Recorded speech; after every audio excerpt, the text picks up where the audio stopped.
Good day, ladies and gentlemen. You warmly welcome to the UG7 Masterclass. This is the class where we make sure you understand everything, absolutely everything. The ultimate goal is to make sure that we make learning as easier as possible. So last semester we were able to come up with a video on utility function, and this time around we are dealing with macroeconomics. So we want to talk about GDP and how we compute GDP. Then after that, we'll look at some national income determination as well. That is the only purpose for this video. So just stay calm and enjoy the class. Alright, so this semester we're talking about macroeconomics. And what we're saying is that macroeconomics, we are only studying the whole economy. We are only studying the whole economy as one aggregate. We are not looking at independent market, looking at individual or government market or whatever. We are studying the whole economy as one aggregate, and that is the purpose of this macroeconomics. Alright, so from our lecture slide 1, we've been talking about what it is, GDP, the capital, and all that. So my focus is just going to be on the GDP. Okay? So when we talk of GDP, as you all know, we are only looking at the market value of all final goods and services produced within a specified period of time and within the boundaries of a particular country. And then the question is, how do we compute GDP? 3 methods of computing GDP. And what are they? They are simply the product or the value added. We are looking at income and expenditure approach. Depending on the question, if the question is specific, use expenditure approach, then you can go with expenditure approach. If the question is saying product, then, but the common method that is used so far is the expenditure approach. So I'm going to dive in looking at the expenditure approach, and then our first tutorial set, we'll look at that and we are done for today. Alright, so looking at the expenditure approach, then we are looking at GDP being equal to consumption plus investment plus government expenditure plus our net export. Now, you must know the elements or the components that goes into all these things. When we pick consumption, what are the elements? What are the things you can see? Or what are the things that can be found in consumption? When we pick investment, what are they? They are the only things you must know. Add them together and you get your GDP. As simple as that. You must also know that we don't pick intermediate goods. They are all in the slides. You just have to read them. The computation is what we aim at.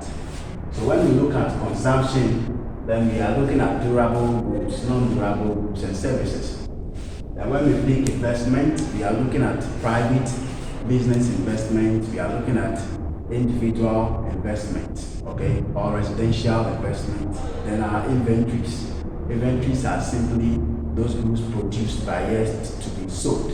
We are looking at those things. That is in the investment as a component of GDP. Then we look at government expenditure. You know them, defense, government construction of roads and blah blah blah. So when the question is given, you go through the table given and you look for all those elements. Those that are not supposed to be here, you don't bring them. You don't bring them. You only look at those components that are needed in computing GDP, and that makes life very, very easy.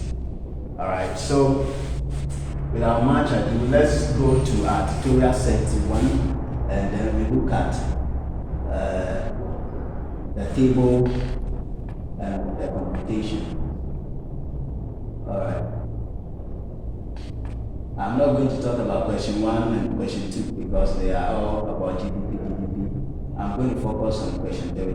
So with the question 3, we have, it says that find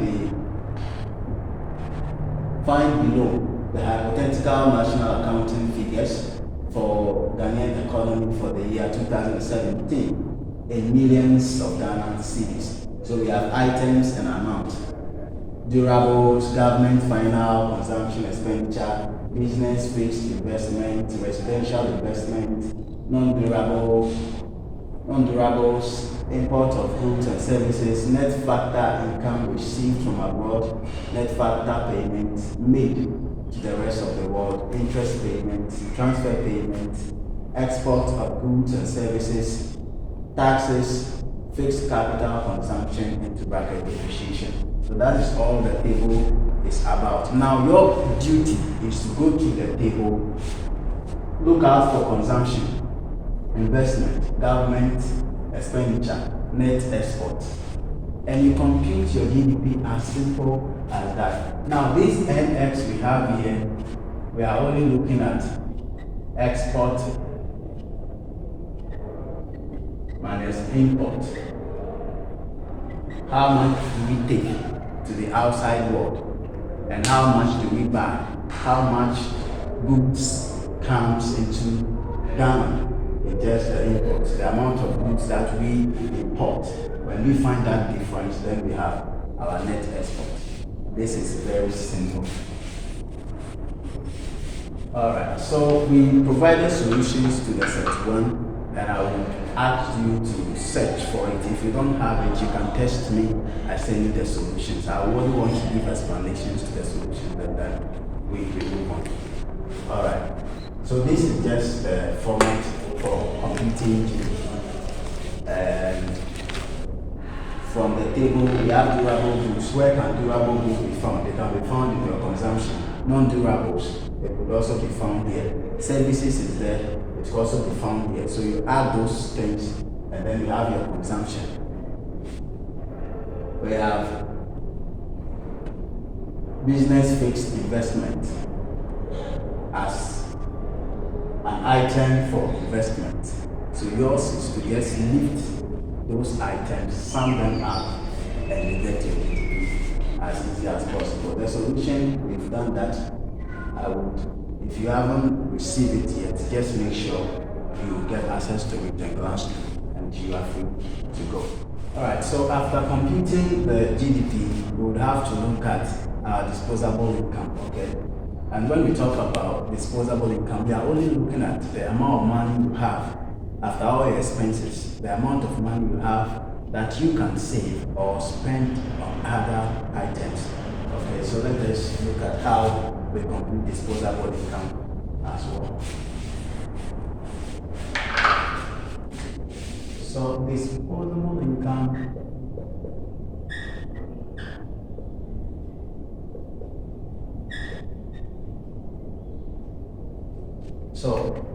disposable income, as I said, looking at you doing your expenses, the amount of money you are left with to either save or spend. So it's simply equal to income plus your net factor payment abroad plus interest plus transfer payment minus your tax. So you have your income. After you are done paying your taxes, how much are you left with to either save or spend? This is it. Your only duty is to know this formula, keep it here, and then how to apply it. So if the table is given and they say compute disposable income, go to the table, look for your income. That is from your GDP. You will get this. Then you look for your net factor payment abroad, you look at your interest, you look for your transfer payment, then tax. Just subtract and you get your disposable income. As easy as that. Now, at SS, what we know is just your income and its tax. But here, we are adding net factor payment, interest, and then transfer payment. That is the only difference. This is to tell you that you are no more at that level. You have moved on in life, so there should be a new thing. Alright, so this is it, and you must know this. Now that you are done computing your disposable income, you have this money at your hand, you would want to save. So let's look at savings. Now with savings, we can have private savings and we can have government savings. When we put the two together, we have national savings. So let's look for private savings. So Private savings is simply your disposable income minus consumption. So private savings too is simply your disposable income minus consumption. Okay, so we have disposable income minus consumption, C. Now you know that everything here is what we have here. So you just bring everything here minus consumption. That is all. As simple as A, B, C, D. So let me just write that. We have income plus net factor payment abroad plus your interest plus transfer payment minus consumption minus tax, and that gives us private savings. Now we also want to look at government savings. Now you ask yourself, what is the main source of government revenue? It is from what? Taxation. So we take tax and we look at the expenses government is supposed to make. After we are done subtracting all those expenses from government total revenue, the leftover is what we have to save. Alright, so that means as tax minus interest minus transfer payment minus government expenditure. You can put this into bracket. You will not be penalized. Now, if you want to look at the total savings or the total savings for the whole economy, then what do? We only put the private savings plus the government savings. We put the two together and we get our national savings. So let us put them together. So national savings is simply our private savings plus government savings. Now putting these whole things together, you will see that our NS will be equal to this tax here will cancel this. This here will also cancel this. This will cancel that. And you have your NS as income plus net factor payment abroad and minus consumption minus G. That's all. And this here is a format or a formula you must know. If you don't know how to, this is very simple. Just adding and cancelling out. You can know this. If they ask you to calculate the national savings, you can just state this. Look for those figures and watch. Put them here, you sum them, and you are done getting your national savings. This is very simple. Alright, this is very simple. So that is all for GDP, looking at disposable income and our savings. Okay, that is all.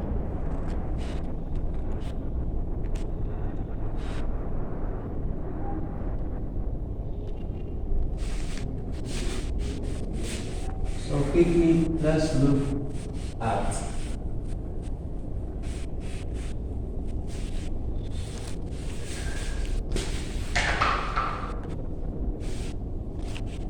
let's look at current account.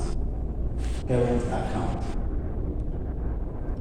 Now the current account, if we pick our savings, which is our NS, we pick our NS, we just said it is our income plus net factor payment abroad,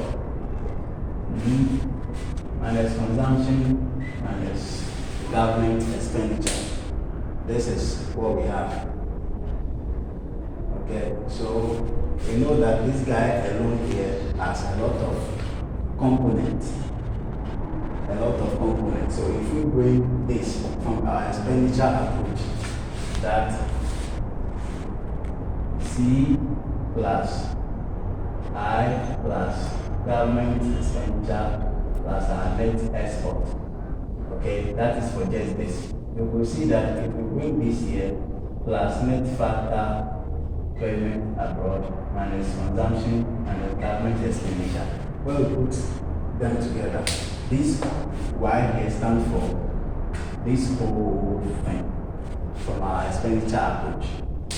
Okay, so if you replace our Y by this, you will see that this C here will cancel this. This our G here will also cancel this, and now we are left with just our investment plus net export plus net factor payment abroad. Okay, that is, so this is what we are left with. Oh, that is it. We are only left with it after our cancellation. So these two items here gives us our current account. Current account. So we'll be rewriting.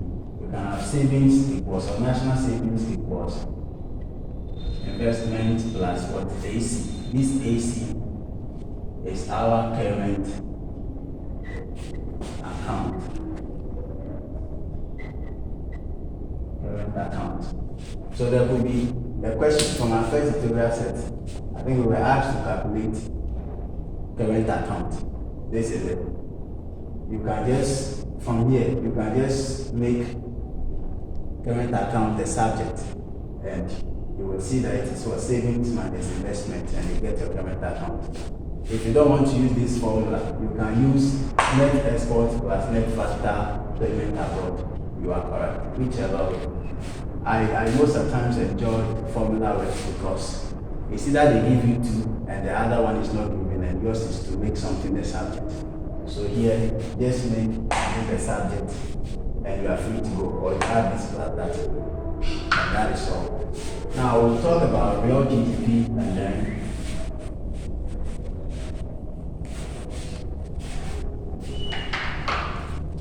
okay, so let's look at real GDP and nominal GDP. Now when we talk of real GDP, we are only looking at the physical volume of goods and services. Okay? We are only looking at the physical volume of economic activities in a country. We are not looking at anything apart from the real, we are not looking at anything apart from the physical volume of what we do.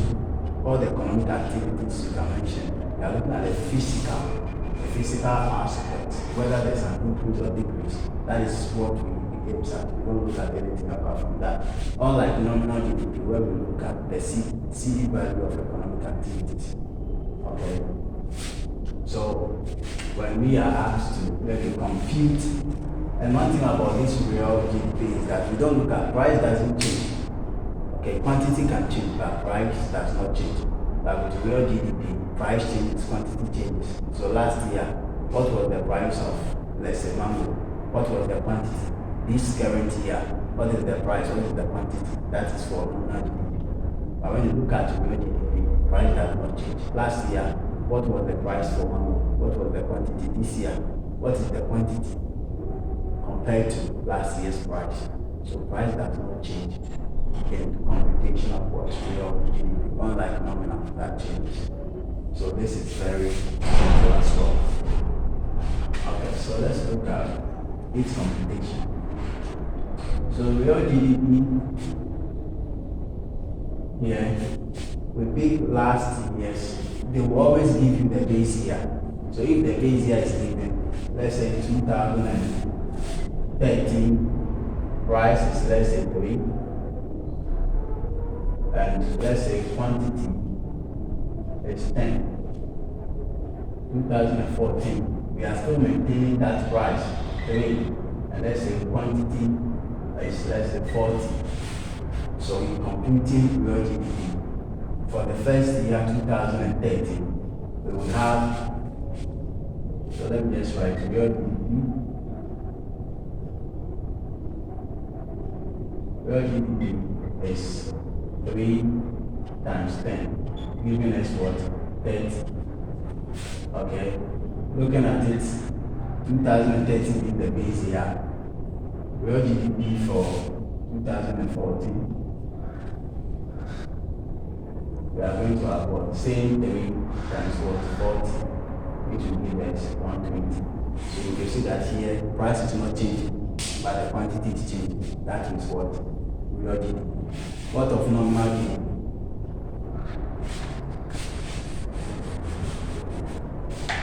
So with normal GDP, you see that price here will be something like, let's say, 4.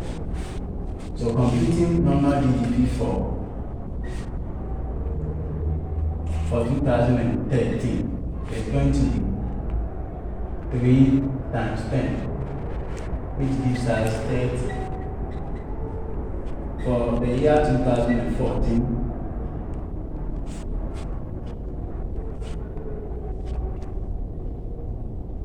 we're simply going to be therefore times 40, and here we have 160.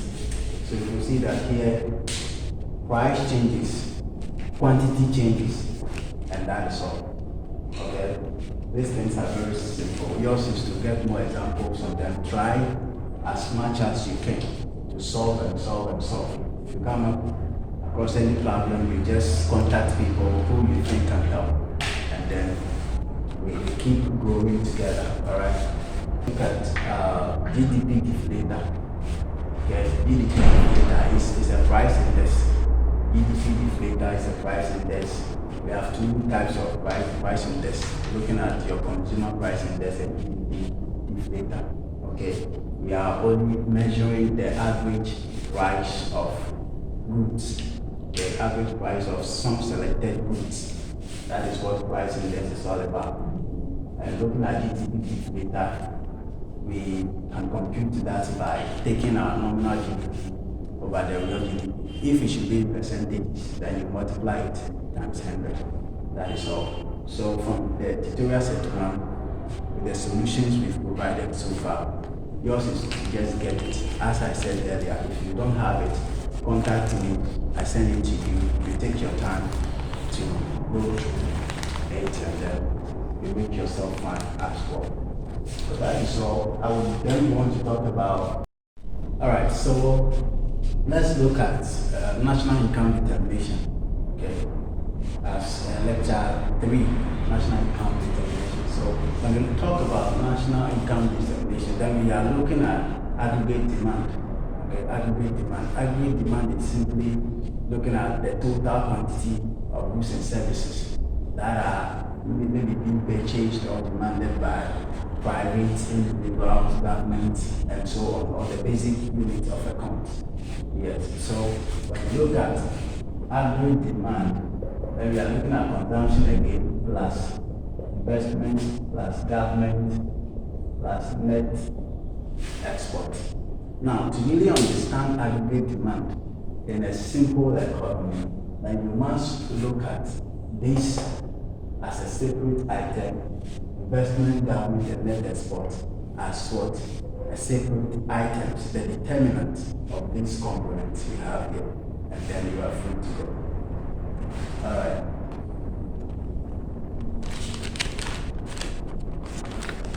So I am not going to talk much about those determinants, because if you look at consumption like this, what are the elements that can affect, or what are the factors that can affect consumption? It could be your income level. If you have low income, how can you buy more? How can you consume more? You will always consume less, because your consumption level will be determined by the amount of income or amount of money you have. Investment. When there is higher investment rate, would you want to invest more? No. So those things they are very simple things that we have to go and look at. So I will just focus on the Keynesian consumption function.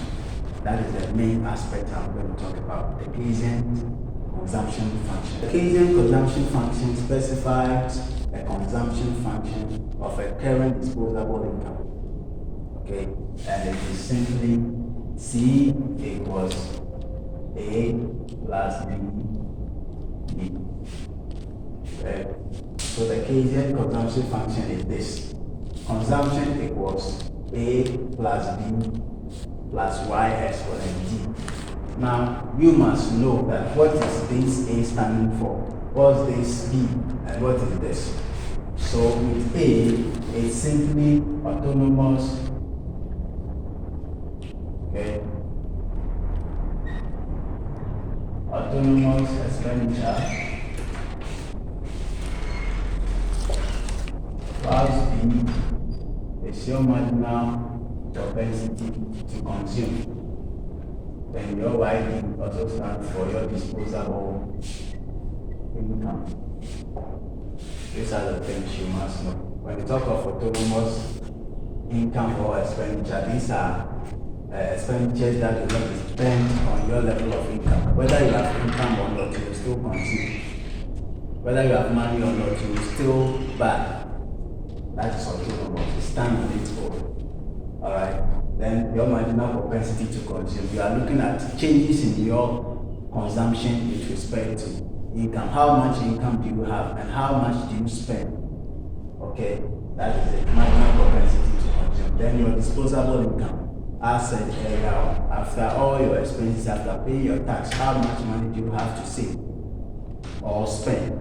That is your disposable income. Now, there will be a question in a simple economy. There will be a question where you'll be asked to find your autonomous expenditure, your marginal propensity to consume, and your disposable income. Yours is to just look at the consumption function given and identify. So if I have equation where C is equal to, let's say, 5 plus 0.6 YD, and they ask you to state autonomous consumption, it is what? It will be 5. If they ask you to state your marginal propensity to consume, it is what? 0.6. As simple as that.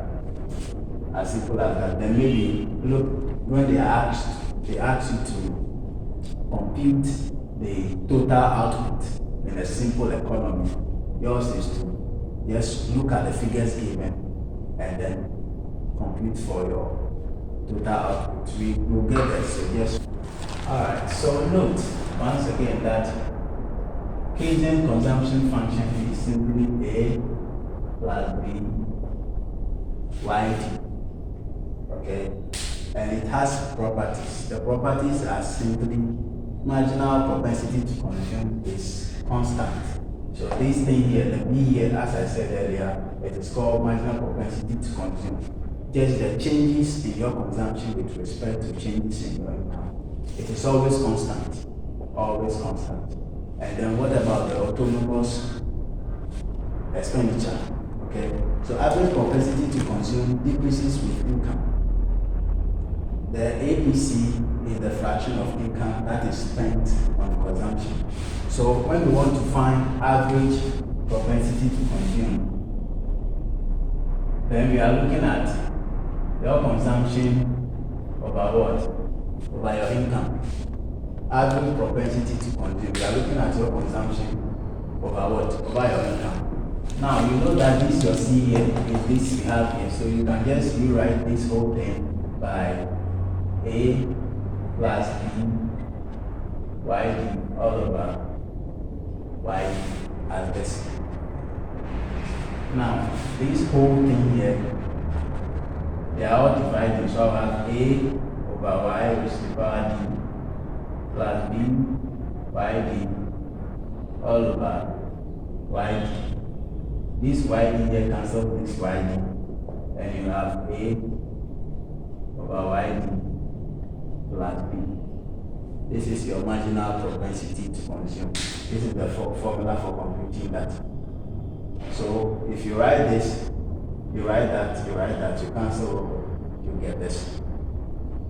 That is all. You must know this, because in the question where you might be asked to compute average propensity to consume, you would have to state this and then look for your autonomous expenditure, look for your income and your marginal propensity to consume. It is constant. Okay? It is constant. All the time. It is constant. As simple. Having looked at Keynesian consumption function, let's look at the savings. Keynesian savings function. Okay? And it states that before you get savings, then you should look at how much you have consumed. Taking out your consumption from your income, then the amount left is what you are going to save. As I said, so savings here will be your disposable income minus consumption. This is also simple. So Keynesian consumption function, we've looked at that already. Now we are looking at Keynesian savings function. Disposable income minus consumption gives you your savings. Now you know that from Keynesian consumption function, it was C equals this whole thing here is C equals A plus B, with reference to what we just looked at. So wherever you see C, you put this whole thing there. So we are going to have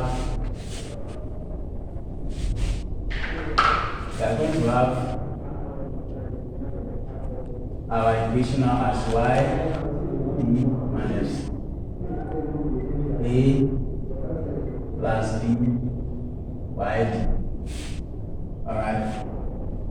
Trying to expand, yd is negative a minus yd.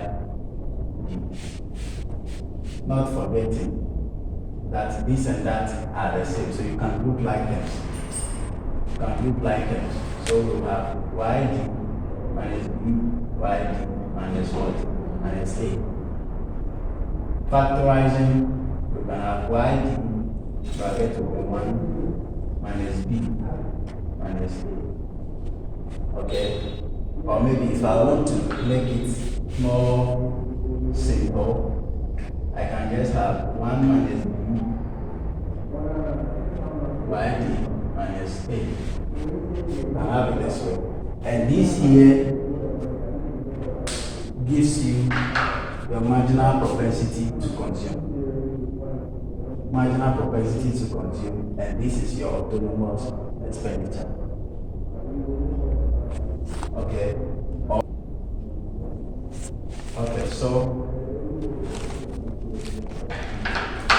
Okay, so have a look at this. We can rewrite this as negative a plus y 1 minus b. Whichever way you write it, I can, if I still want to, I can still clean all this thing and clean this here and have it as 1 minus b. And this gives me my autonomous, the savings. It is negative. So it becomes this savings. And I'll have this as what? My marginal propensity to save. Okay? So when you are asked to compute savings, this is what you will state. You will state this. Look for your autonomous savings. Look for your marginal propensity to consume. Just substitute those figures and you will have your savings. So that ends Kaizen's savings function. Let's look at the basic model. As I said, I stated that when you have aggregate demand, okay, looking at the total quantity of goods maybe demanded by private individuals, household and all that, then we are looking at C plus I plus government plus what? Net export. Now in the basic model,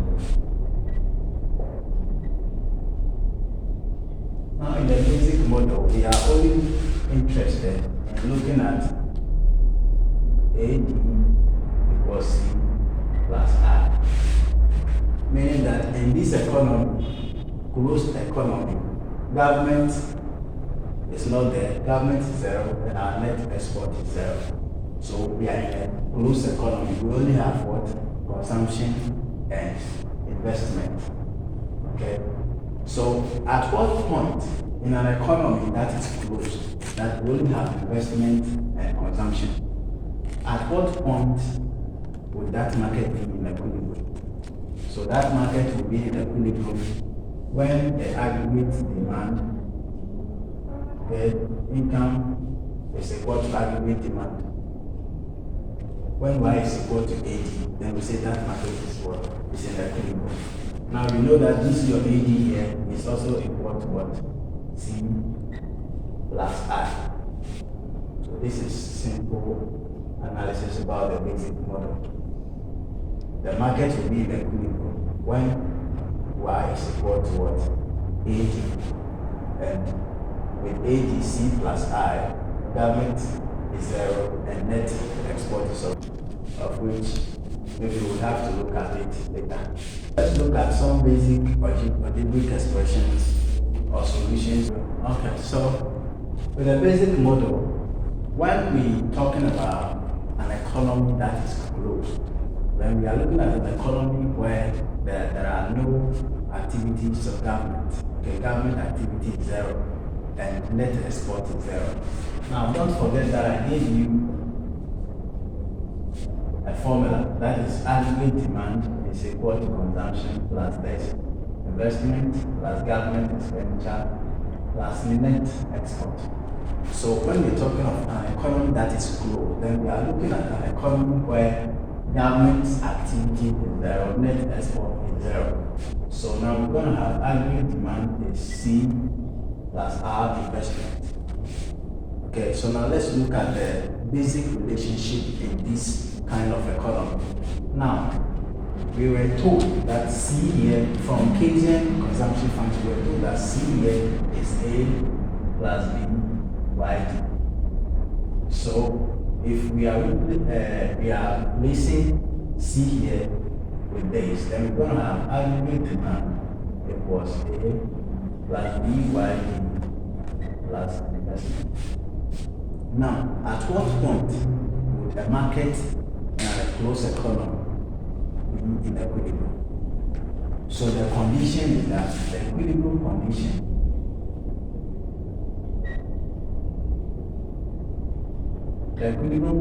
is that income should be equal to AG. This is the condition for a market or for an economy that is closed to be in equilibrium. Then Y should be equal to AD. What is this AD? This AD is what we have here, all this. So yours is to just come and write. Then Y is equal to A plus BYD plus investment. Okay? Now, you have Y here, you have Y here. You group like terms. Grouping of like terms, I have Y minus BYD equals A plus I. Okay?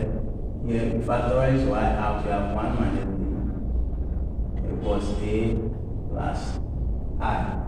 Dividing both sides by Y minus B, 1 minus B, we have Y, which is the equilibrium income equals A plus I all over 1 minus B.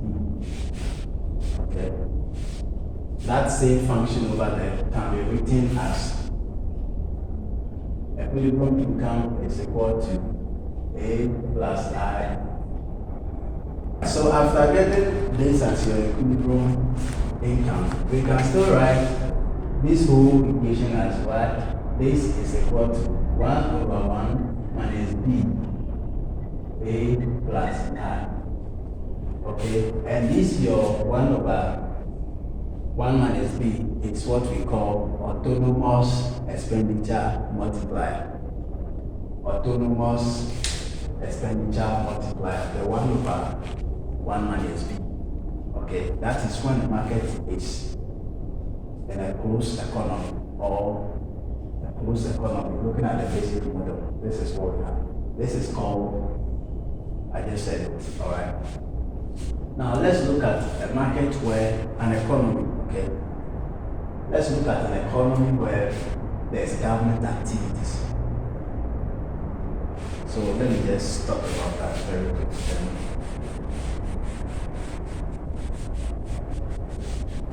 So you should know that an economy that is closed, there's nothing like government activities going on there. When it is open, then we will have government activities and other activities. So having looked at that, I can still maintain my aggregate data. So it means that we're going to have AG equals C plus I plus G. So what we say here is that now government activity is ongoing here and net export is zero. So don't forget that the equilibrium condition is that AD, Y should be equal to AD. The equilibrium condition is what? Is this. Now we know that our AD is all this we have. So we have income equals C plus I plus G. Now you know what your C is from our Keynesian consumption function. we said y is equal to a plus byd plus I plus G. So we know that C here stands for A plus BYD. Then we just repeat our investment and what? Government expenditure. Alright. Now we pay taxes from our income to get our disposable income. So look at what we're gonna have. We're gonna have A plus B bracket open. Now this disposable income, before we get that, is our income minus what? Minus tax. Okay. So now we have this. Income is equal to that. Now we can expand. So we have y equals A plus BY minus BT plus income plus government expenditure. Now we have y here, we have y here. We can just group like that. Okay. So grouping of like terms, we have y minus by equals a minus bt plus I plus g. You can factorize y out, 1 minus b, and that is equal to a minus b t plus I plus g. You want to find equilibrium income. So what do? We divide both sides by this. 1 minus b, 1 minus b. This cancels. And we have our equilibrium income as a minus bt plus I plus g all over 1 minus b. Look at what is happening. We can, so this is our equilibrium income. Okay. Now we want to find our tax multiplier. So what do? We can use quotient rule. Since they are divided, we get is equal to negative b. Don't forget that your b is still your marginal propensity to consume. Okay, so yours is to go and look for that figure and bring it here. You get your tax multiplier. The tax multiplier simply says that if government increases tax, what will be the resultant effect on the equilibrium income? That is all this tax multiplier is about. So if government increases tax, then what will happen is that equilibrium income will fall as simple as that. So that is all with the basic model. What I'm going to do now is to just take one solid question about all these Keynesian consumption function, savings function, and tax multipliers, and then we end today's class. Alright, so to help you really understand this basic model, let's look at some practical example. Okay, let's look at some practical example on this and we end today's class. Alright, so the question says that consider an economy with no imports or exports and with fixed prices and interest rates. And they say let C be equal to, so we have C equals 150 plus 0.60 y minus t. Okay, so this is a function given, consumption function given, and our duty here is to A, what is the value of the marginal propensity to consume? B, what is the value of the autonomous spending and tax multipliers? And what is the equilibrium output? This question is very simple. Okay, so this is the consumption function given where investment is equal to 50, government expenditure is 100, and then our tax is also 100.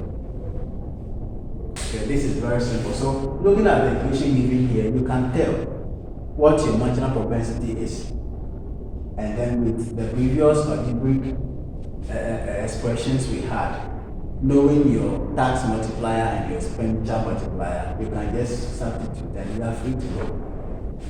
Alright, so let us solve this. Okay, so the first question is, what is the value of the marginal propensity to consume? So A, your marginal propensity to consume will be equal to, I told you that when you have C equals A plus B, Y, D. Your A here is the autonomous expenditure. Your B here is your marginal propensity to consume, and that is your disposable income. So comparing this function to this, what do you think will be your marginal propensity to consume? It is indeed 0.60. As simple as that. So this one you don't waste time. You only look at the function, compare and contrast. As simple as ABC. Alright. Now the B says that what is the value of autonomous spending and tax multipliers? Okay.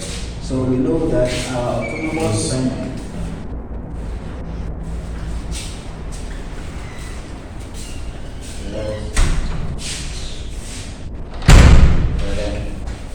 So looking at our autonomous expenditure, as I said earlier, we said that it's simply your Y 1 minus 1B.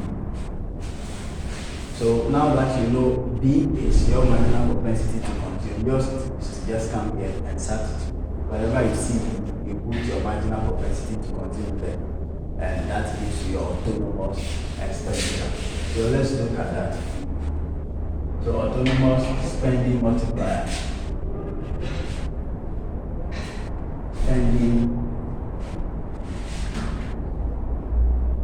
multiplier is 1 over 100. So this is equal to 1 over 100, 0.0.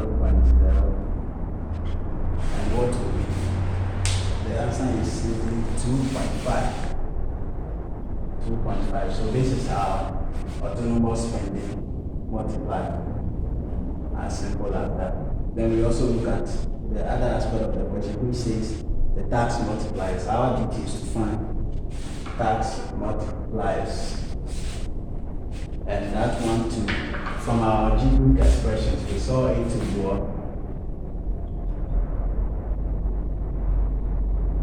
tax multipliers. We saw it to be negative B over 1 minus B. The B still is your marginal propensity to consume.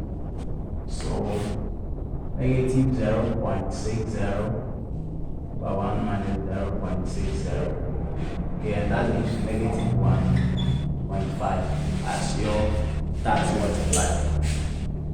That's all. Alright, so let's look at the question part C. The question C. He says that what is the equilibrium output?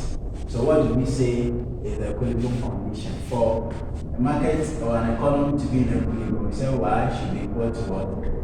AD.